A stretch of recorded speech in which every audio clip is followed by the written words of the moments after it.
मत्ती रचित सुसमाचार 10वां अध्याय। फिर उसने अपने 12 चेलों को पास बुलाकर उन्हें अशुद्ध आत्माओं पर अधिकार दिया कि उन्हें निकालें और सब प्रकार की बीमारियों और सब प्रकार की दुर्बलताओं को दूर करें। और 12 प्रेरितों के नाम ये हैं। पहला शमौन जो पतरस कहलाता है, और उसका भाई अंद्रियास, जब्दी का पुत्र याकूब और उसका भाई यूहन्ना, फिलिप्पुस और बरतुल्मै थोमा और महसूल लेने वाला मत्ती, हल्फई का पुत्र याकूब और तद्दई, शमौन कनानी और यहूदा इस्करियोती जिसने उसे पकड़वा भी दिया। इन 12 को यीशु ने यह आज्ञा देकर भेजा कि अन्य जातियों की ओर न जाना और सामरियों के किसी नगर में प्रवेश न करना, परंतु इस्राएल के घराने ही की खोई हुई भेड़ों के पास जाना। और चलते चलते प्रचार कर कहो कि स्वर्ग का राज्य निकट आ गया है। बीमारों को चंगा करो, मरे हुओं को जिलाओ, कोढ़ियों को शुद्ध करो, दुष्टात्माओं को निकालो। तुमने सेंत मेत पाया है, सेंत मेत दो। अपने पटकों में न तो सोना और न रूपा और न तांबा रखना। मार्ग के लिए न झोली रखो, न 2 कुर्ते, न जूते और न लाठी लो, क्योंकि मजदूर को उसका भोजन मिलना चाहिए। जिस किसी नगर या गांव में जाओ तो पता लगाओ कि वहां कौन योग्य है, और जब तक वहां से न निकलो उसी के यहां रहो, और घर में प्रवेश करते हुए उसको आशीष देना। यदि उस घर के लोग योग्य होंगे तो तुम्हारा कल्याण उन पर पहुंचेगा, परंतु यदि वे योग्य न हों तो तुम्हारा कल्याण तुम्हारे पास लौट आएगा। और जो कोई तुम्हें ग्रहण न करे और तुम्हारी बातें न सुने, उस घर या उस नगर से निकलते हुए अपने पांवों की धूल झाड़ डालो।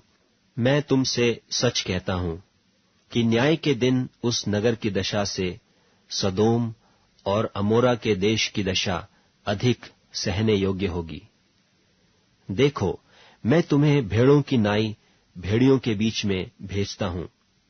सो सांपों की नाई बुद्धिमान और कबूतरों की नाई भोले बनो, परंतु लोगों से सावधान रहो, क्योंकि वे तुम्हें महासभाओं में सौंपेंगे और अपनी पंचायतों में तुम्हें कोड़े मारेंगे। तुम मेरे लिए हाकिमों और राजाओं के सामने उन पर और अन्य जातियों पर गवाह होने के लिए पहुंचाए जाओगे। जब वे तुम्हें पकड़वाएंगे तो यह चिंता न करना कि हम किस रीति से या क्या कहेंगे, क्योंकि जो कुछ तुमको कहना होगा वह उसी घड़ी तुम्हें बता दिया जाएगा, क्योंकि बोलने वाले तुम नहीं हो, परंतु तुम्हारे पिता का आत्मा तुम में बोलता है।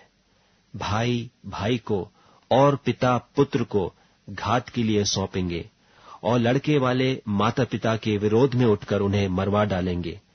मेरे नाम के कारण सब लोग तुमसे बैर रखेंगे, पर जो अंत तक धीरज धरे रहेगा उसी का उद्धार होगा। जब वे तुम्हें एक नगर में सताएं तो दूसरे को भाग जाना। मैं तुमसे सच कहता हूं, तुम इस्राएल के सब नगरों में न फिर चुकोगे कि मनुष्य का पुत्र आ जाएगा। चेला अपने गुरु से बड़ा नहीं, और न दास अपने स्वामी से। चेले का गुरु के और दास का स्वामी के बराबर होना ही बहुत है।